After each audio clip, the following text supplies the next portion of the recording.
The kingdom of Arendelle was no longer the sparkling paradise it used to be.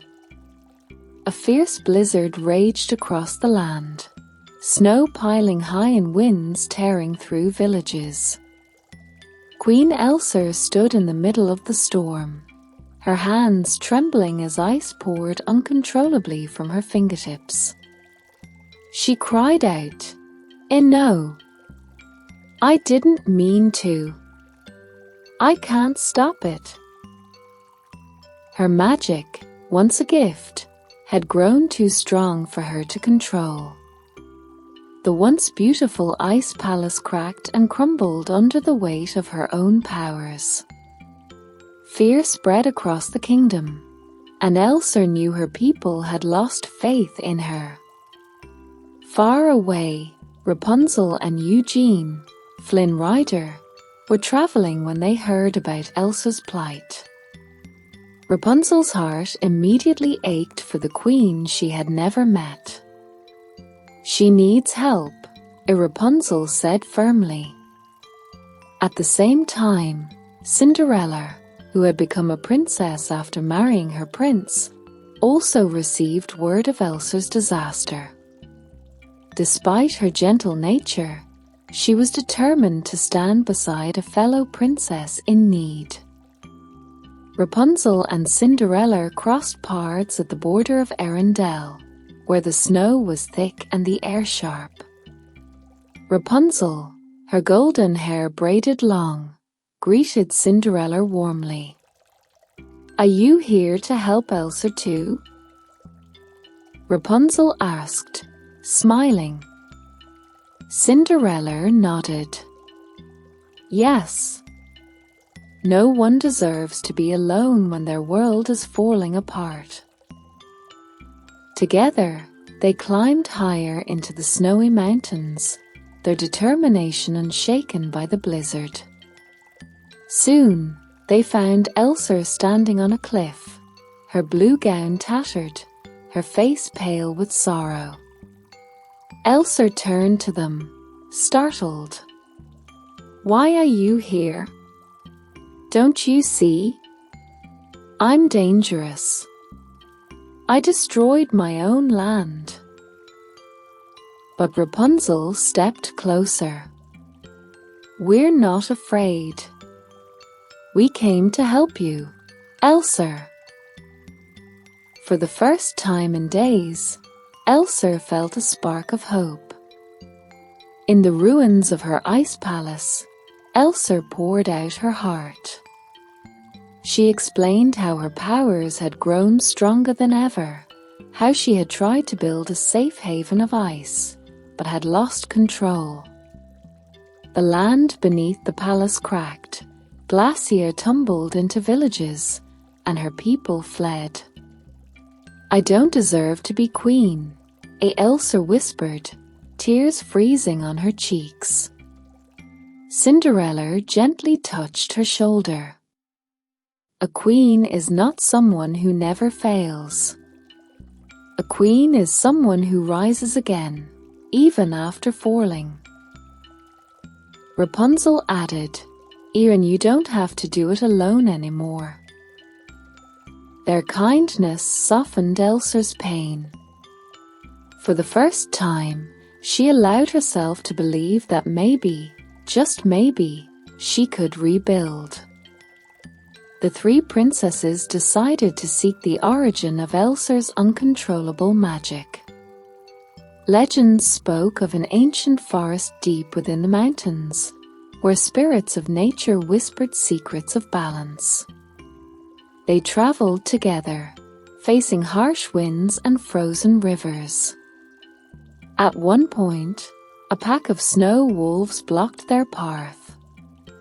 Elsa raised her hand in fear, ready to blast them with ice, but Rapunzel shouted, wait!"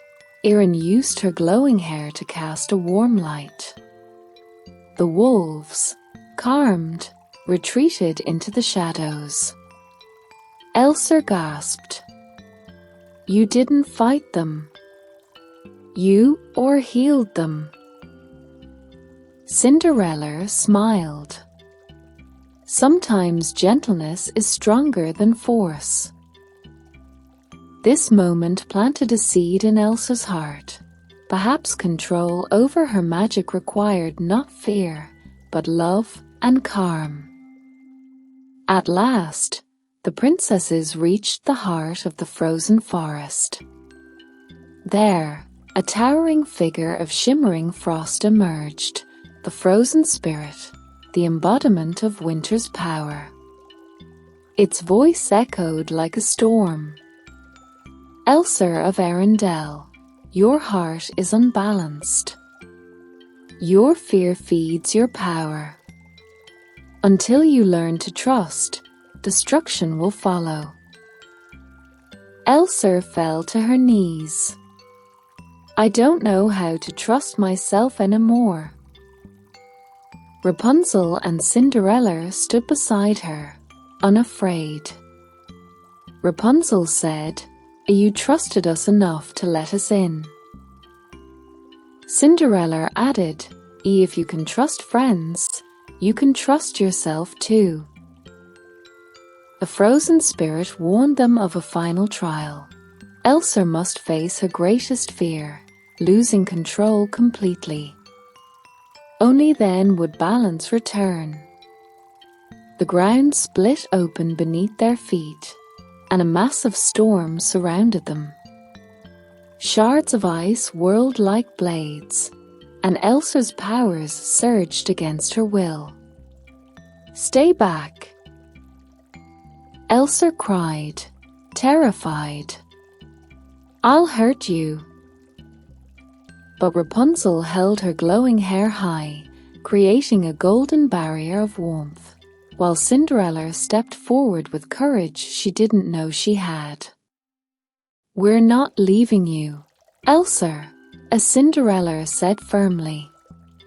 "You're not a monster, you're our friend." Elsa, trembling, finally stopped fighting the storm.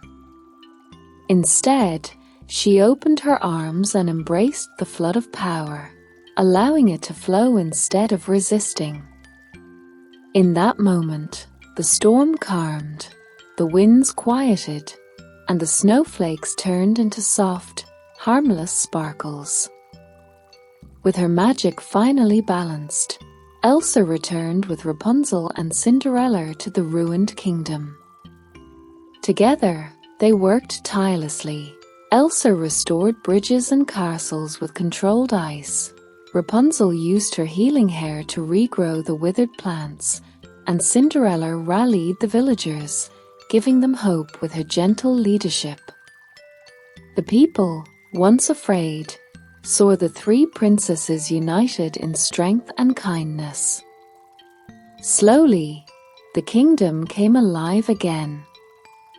Children laughed, families rebuilt their homes, and warmth spread through the land. In the town square, Elsa addressed her people. "I made mistakes. My fear hurt you, and I destroyed what I loved most.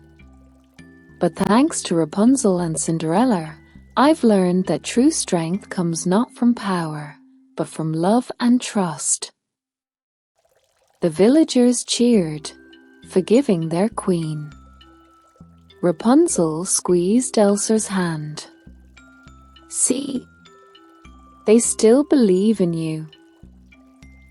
Elsa smiled for the first time in many weeks, a genuine smile filled with hope. That night, under the northern lights, the three princesses sat together on the castle balcony. "I never thought I'd have sisters beyond Anna," Elsa admitted softly.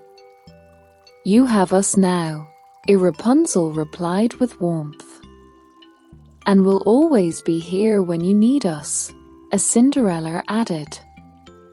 They promised to stay connected, not just as allies, but as true friends and sisters of heart. As the sun rose over the mountains, Arendelle sparkled once more.